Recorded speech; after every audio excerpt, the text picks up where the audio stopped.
Hi, everyone. My name is Dr. Robin Stern. I'm a licensed psychoanalyst, and I'm the co-founder and senior advisor to the director of the Yale Center for Emotional Intelligence.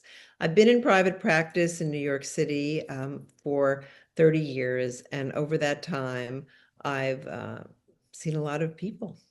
And what I know for sure is that gaslighting has been part of relational dysfunction for a really long time, and really part of what was going on in a lot of couples who were struggling and suffering and not named for so long. So many years ago, I had, in a short space of time, a group of women who would come in and one by one talk about how they were feeling confused and uncertain and unstable inside their romantic relationships, while in the world around them and in their work life, they were feeling confident and empowered and sure of themselves. And I remembered at that time an old movie I had seen called Gaslight, the 1944 version with Charles Boyer and Ingrid Bergman, where Charles Boyer tries to drive his wife crazy or convince her that she's crazy so that he can have the house to himself and steal her aunt's jewels that were in the attic. And while not all gaslighting is as diabolical, again, the person doing the gaslighting is someone who is after recasting your reality to fit their reality. Someone who is a kind of emotional abuse where the person doing the gaslighting is seeking to sow seeds of doubt in your reality and undermine who you think you are, what your memory is, the way you think, the way you act, or anything else that he wants you to feel unsure of. And one thing that is pretty universal in gaslighting relationships is that it occurs in a power dynamic where one person either literally has more power, like your boss or your parent, or you've given over your power to that gaslighter and are willing to accommodate much of yourself to that gaslighter because you love him or are dependent on him or her. And it also, gaslighting occurs over a period of time. It can happen in an instant where somebody is attempting to gaslight you, but to actually talk about a gaslighting relationship, we're talking about something that happens in stages and over time. As a therapist, people walk into my office, and as I was saying, at some point, many women walked into my office one after the other.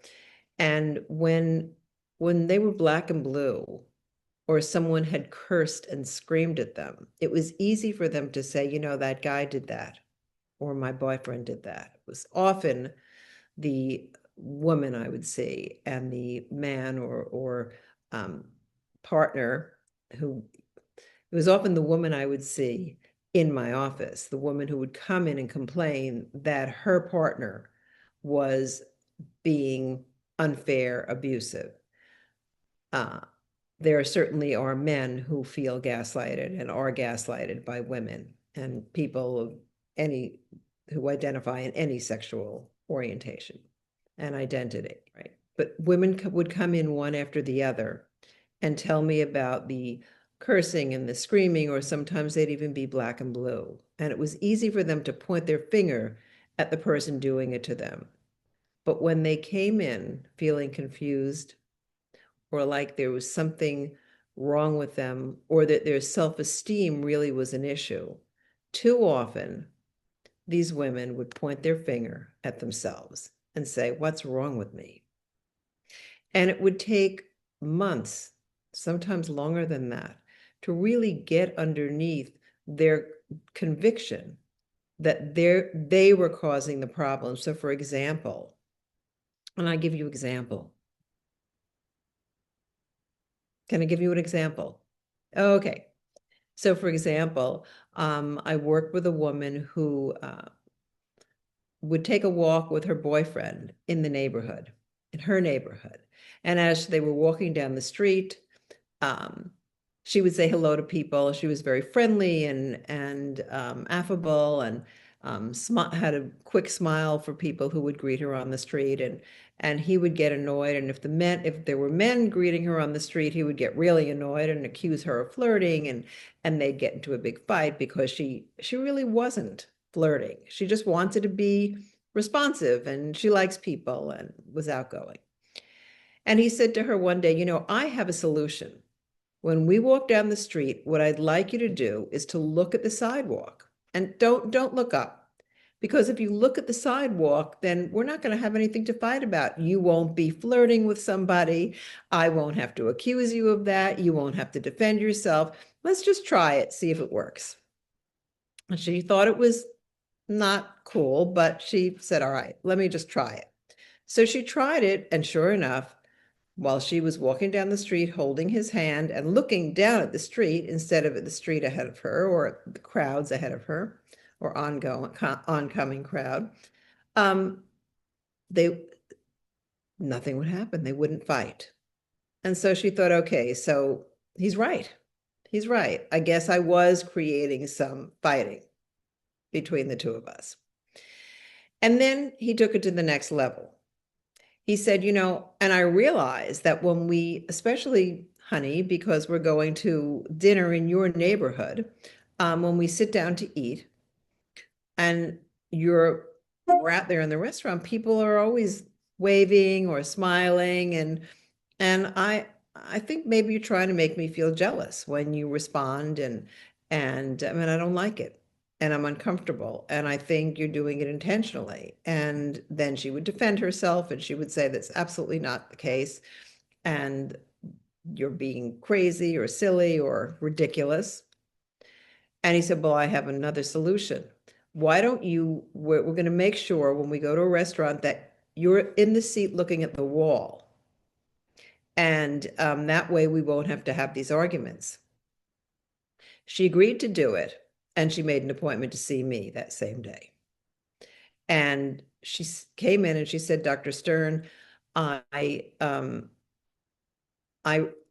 he's right. Like, he's proven himself right. We're not fighting because I'm looking at the street.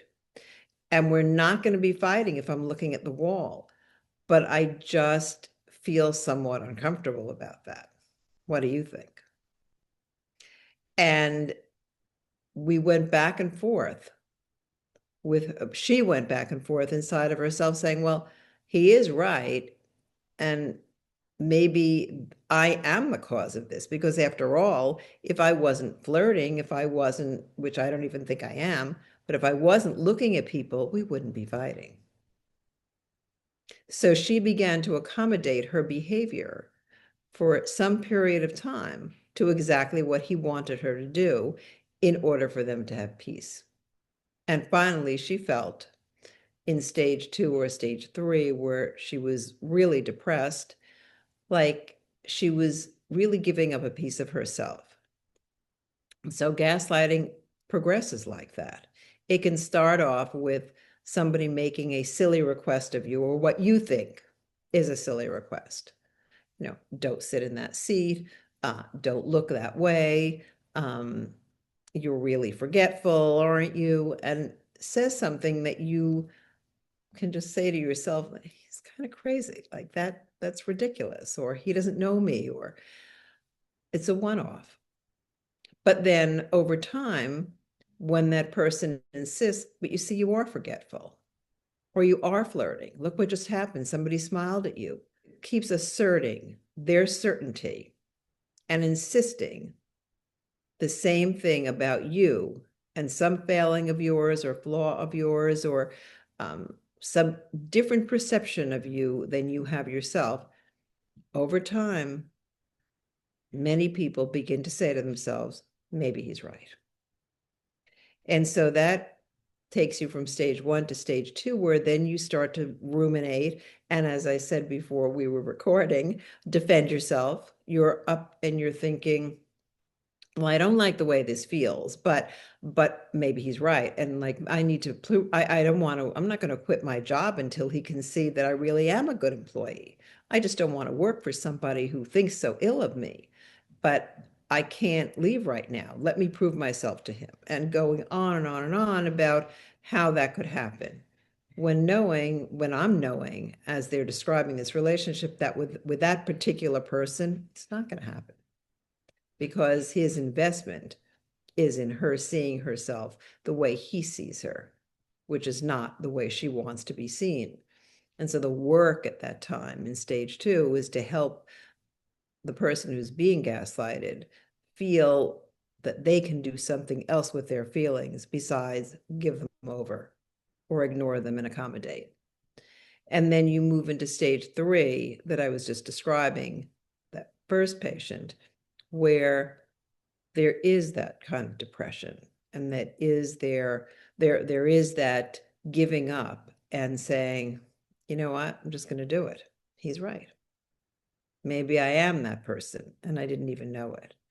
Or someone I worked with who I wrote about in my first book, who spent hours torturing herself psychologically because she knew when she got home from the supermarket that her husband would accuse her of being a bad wife because she didn't get to the supermarket early enough to buy the kind of fish that he liked. And what was the hardest thing to hear in my office was that she agreed with him, that if she were a better wife, she would have gotten to the supermarket early enough to make sure they weren't out of the fresh fish.